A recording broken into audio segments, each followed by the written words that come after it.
Shoutout mga idol! Ayun nga po, galing po tayo ng Borham Park. Punta tayo ng Strawberry Farm. So, dito na tayo nagsimula ng video at traffic nga po doon sa Magsaysay Avenue. So, dito na po tayo nagsimula ng video sa may itong kalsada na to, tinatawag nilang Halsima Highway, no? So, yung nakikita nyo pong bundok na yan na puro po bahay yan. Parang ano lang, no? Para malayo kasi, kaya di masyado kita. Ayan po yung bundok ng La Trinidad, Benguet. No, mga idol. So, ito pong kalsada na to, Halsima Highway nga po ito. So, medyo may katarikan po rito, pero malapad naman po ang kalsada. So, nagta-traffic po rito tuwing marami pong turista. At lalo na mga alas 9 ng umaga, mga alas 10, ganun. Hanggang alas 2 ng hapon, ayan, traffic po rito mga idol, no? So, pag marami lang naman turista, lalo na't mga holiday, gano'n. Pero pag naman, ordinaryong araw, hindi naman masyado traffic dito mga idol. So, doon nga po sa kalagitnaan nitong video ay makikita natin yung colorful house. So, yun. Yung makulay na mga bahay dito sa Baguio, no? So, yung makulay na mga bahay dito sa Baguio, dalawa po yan. Doon sa Gilbratar Road, papuntang Mines View, mayroon din dati. Kaso nga, tinanggal na daw at pagkatapos po ng probinsyano, tinanggal na po yun, no? So, dito na lang po ito sa makikita yung mga makukulay na bahay dito sa may Halsima Highway nga, papuntang Strawberry Farm, no? Dito sa may La Trinidad, Benguet, mga idol. So, ayan. So, traffic na po. Medyo traffic dito mga idol, pero saglit lang naman to. So, yung ibang video, kinat na natin mga idol. Kasi nga, traffic at maghahaba lang yung video natin. So, itong video na to, mga 15 minutes to mga idol. So, medyo mahaba-haba nga.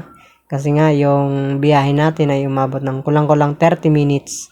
Kasi nga, traffic na po, no? Hapon na po ito. So, mga alas 3 na po ito ng hapon, no? Mga idol. Kaya, medyo dumarami na rin yung mga sasakyan. So, dito nga po ay ingat-ingat po tayo sa pagmamaneho at yung mga sakyan po rito, bigla-bigla na pong na-U-turn. So, mga idol. So, pagdating po ng hapon, marami na pong pulis na bantay dyan. Iba pa po yung enforcer, iba pa po yung pulis, no? So, talagang marami pong dyan, mga bantay na pulis. So, wag po kayo kabahan. Talagang ganyan dito. Mga enforcer po dito, pulis, no? Sa Baguio, no? Yun, mas maganda nga po yun para talagang, behave yung mga motorista natin. May kinatatakutan.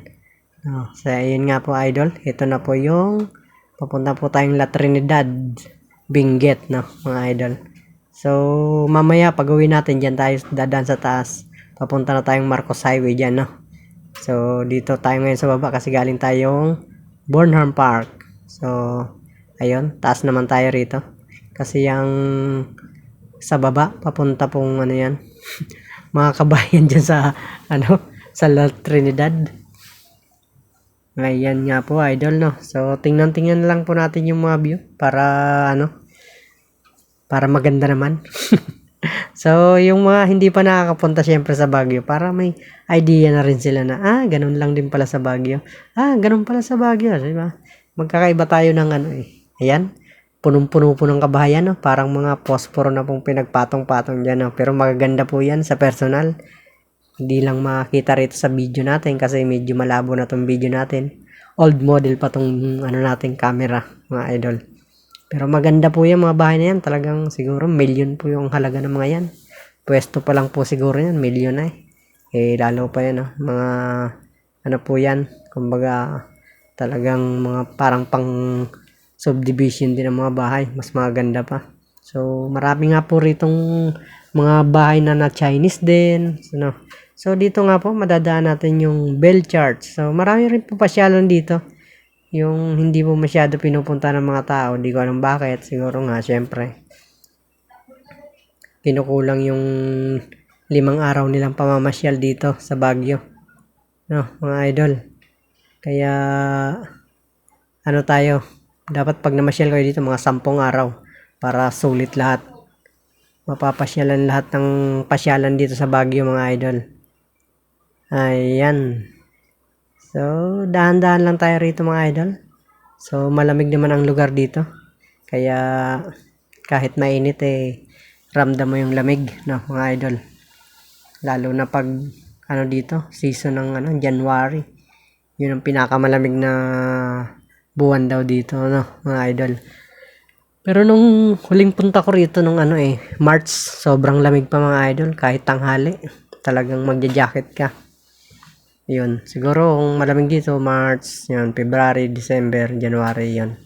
Kasi pag mga November, hindi pa masyado, kumbaga, lang, mahangin lang yung mga, mahangin yung lugar na to. So, pag dating ng January, doon, malamig na malamig yung panahon dito, mga idol. Kahit tanghaling tapat, di ka makakaligo dito. Kaya, yung tubig dito, mainit, yung pinapaligo, mga idol, no? Kasi nga, sa lamig ng klima, di kakayanin, lalo na kung bata. Tako, baka di na maligo. No, ayan na nga po, yung arko ng La Trinidad. Welcome to La Trinidad, Benguet, no? Mga idol. So, dito sa lugar na to, ayan. So, dito po makikita yung makulay na bahay. No? Pagbaba po dyan sa arko na yan. Mga 1 minuto lang ang bibiyahe. Kung tatakbuhin mo, ayan na po, makikita nyo na po yung makulay na bahay. No? So, isa po din yan sa pinupuntahan dito sa sa Baguio. Yung hinahanap nila yung colorful house. Ayun, napa-English tayo. Colorful house naman daw. Ayan. So, maganda po yung kalsada rito, asfalto. Hindi naman po lubak-lubak. Ayan, mga idol. Ayan na nga po yung colorful house na sinasabi ko. So, medyo binagala natin dito para naman maganda yung view. Ayan. So, mas maganda po yan kung talagang personal nyo nakikita. Kasi nga, sabi ko nga po, yung video ko na to ay malabo. Pero, ayan, kita naman po na iba-iba talaga ang kulay niya. So, may design po talaga yan. May mga nakasulat dyan. Kung ano-ano. Tapos, basta. Tapos, yun. May mga design po yan. May mga nakasulat sa gilid-gilid ng nila pader. No? Di ko lang maintindihan kung ano. Ayan, makulay ang buhay. Dito sa La Trinidad, Benguet, no? Mga idol, ayan po. Karamihan po rito. Nakikita nyo, mga naka-jacket pa, no? Wala ka po makita rito nakasanda, bihira lang, no, mga idol, kasi nga malamig yung lugar na to. So, ayan na nga po. So, dito po sa La Trinidad, Benguet. So, ang pagkakaalam ko sa huling punta namin dito ay namili kami dun sa La Trinidad Trading Center. O parang yung bagsakan ng mga gulay. Doon po yung bagsak presyo yung mga gulay ng mga idol, no. So, malapit lang din po sa strawberry farm yun. So, dito nga po ata yung dadaanan natin, So, kung kayo pauwi na, sa kayo pumunta ng strawberry at doon sa The Trinidad Trading Center kasi pag namili na kayo at di pa kayo uwi, baka masira yung mga pinamili nyo na pasalubong, no? Lalo na kung mga gulay. Mura lang po gulay dito, siguro mga 30 pesos makakabili ka na. 1 kilo, mga ganun, di ba? Murang-mura lang yung mga idol. Kasi nga, alam nyo naman, itong Baguio na to, bagsakan talaga itong mga gulay, yung Benguet na to, lalo na tong La Trinidad Benguet. Talagang bulto-bulto rito yung mga broccoli, sayote, kung ano ng mga gulay, lettuce, yun, pichay Baguio. Yun, dinarayo lahat dito, broccoli, masarap yun broccoli, basta lang, laga mo lang yun, konting sauce, oyster sauce, ayos na, talo-talo na, mga idol na. Ayan, so, ayun, yung makikita nyo yung mga jeep dito mga idol, 4x4 po yan. Matataas po yan. Tataas po yung nyan. Hindi ko alam kung dito yung papuntang Sagada o kasi di pa ako nakapunta ng Sagada mga idol na. Pero malapit lang din siguro baka abutin tayo ng 1 to 2 hours ang biyahe papuntang Sagada. Depende sa lagay ng panahon. Pero sabi sa akin ng kong tropa ko, so mahigpit daw doon sa Sagada. Hanggang 9 lang daw. Di ka na pwede makalabas-masok doon. Di ko alam kung bakit. Ba't mahigpit? Ayan. Medyo traffic dito kasi ito po yung palengke nila o yung pinakabayan nila. So, dito po yung bagsakan rin ng gulay. Doon sa La Trinidad Trading Center, mga idol. Ayan, so malapit na nga po tayo sa strawberry farm. So konting ano na lang to. Ayan, pinas-forward natin dito kasi masyadong traffic na dito, mga idol. So nagbababa at nagsasakay ng pasahero dito tong mga bus na to. Ayan. So may mga ano naman dito, yung mga Jollibee kung kayo nagugutom. May mga restaurant din sa gilid-gilid. So ayan. Kaso nga lang, ang mahirap lang dito yung parking kasi nagkakapunuan lalo na pag maraming namamasyal. Mga turista rito. Ayan, kaya nagkakapunuan po sa parking, no. Waiting time ka po, abutin ka ng siguro mga 30 to isang oras pag mga holiday. Yan ba, kakain ka, papasok ka sa loob ng isang kainan, yun. Sa paghintay lang sa parking, abutin ka ng oras po, no, mga idol. Ayan. Kasi nga, syempre, pag ano lang to, pag talagang nagsabay-sabay yung mga namamasyal, ayun, buhos ang tao rito, mga idol, lalo punta sa, dito rin yung daan ng papuntang, Grootstone, saka Strawberry Farm, no? So, magkakalapit na nga po lang, magkakalapit na lang po yan, no, mga idol.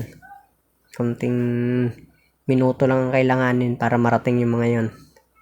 Ayan, mga idol, so sunod na lang din po tayo dito sa stoplight kasi mahigpit rin po dito, no? Sa mga batas trapiko. Para iwas huli, iwas aberya, no? Para tuloy-tuloy ang saya.